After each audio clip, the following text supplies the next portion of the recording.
Praise the Lord. இன்றைக்கான good news. இந்த புனித வெள்ளி நாளிலும் உங்களை கர்த்தருடைய நாமத்தினாலே வரவேற்கிறேன். இந்த நாளுக்கான ஒரு முக்கியத்துவம் என்னவென்றால், உலகம் முழுவதும் இந்த புனித வெள்ளியை கொண்டாடி கொண்டிருக்கிறார்.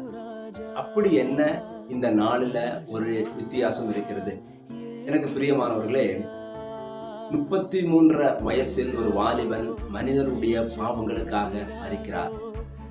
தன்னுடைய ஆசைகளை வெறுத்து, தன்னுடைய தேவைகளை வெறுத்து, இந்த மனிதர்களுக்காகவும் மனிதர்கள் செய்த பாவத்துக்காகவும் ஒரு 33 வயசுல ஒரு அழகான ஒரு வாலிபன் கல்வாரி சிலுவையில மரிக்கிறார்.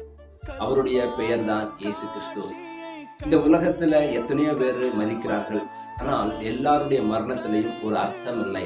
ஆனால் இயேசுடைய மரணத்திலோ 2025 வருஷங்களுக்கு முன்பாக மரித்த இயேசுடைய வாழ்க்கையோ அர்த்தம் உள்ள ஒரு வாழ்க்கையாக காணப்பட்டது. தான் வாழ்ந்த வாழ்க்கையில எத்தனையோ பேர்களுக்கு நன்மைகளை செய்தார், எத்தனையோ குருடர்களை பார்க்க வைத்தார், வியாதிஸ்தர்களை குணமாக்கினார், பிசாசுகளை துரத்தினார், இறுதியில் பாவிகளாகிய நமக்கு வேண்டி மரித்தார்.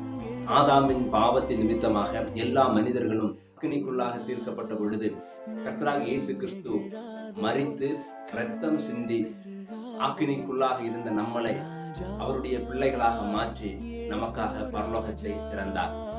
இன்றைக்கு இயேசுவை சொந்த இரட்சகராக ஏற்றுக்கொள்கிற எந்த மனிதனும் அக்கினிக்குள்ளாக தீர்க்கப்படுவதில்லை. அவர்களுக்கு நரகம் தேவன் கொடுப்பதில்லை, அவர்களுக்கு நித்திய ஜீவனாகிய பரலோகத்தை கொடுக்கிறார்.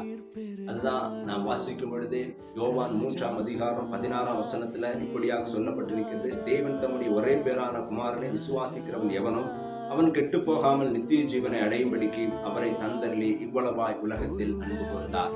அவருடைய அன்பின் நிமித்தமாக தன்னையே ஒரு ஜீவ பலியாக கல்வாரி சிலுவையில கொடுத்தார். இன்றைக்கு இயேசு மரித்தது உங்களுக்காக, எனக்காக, நம்முடைய பாவத்துக்காக.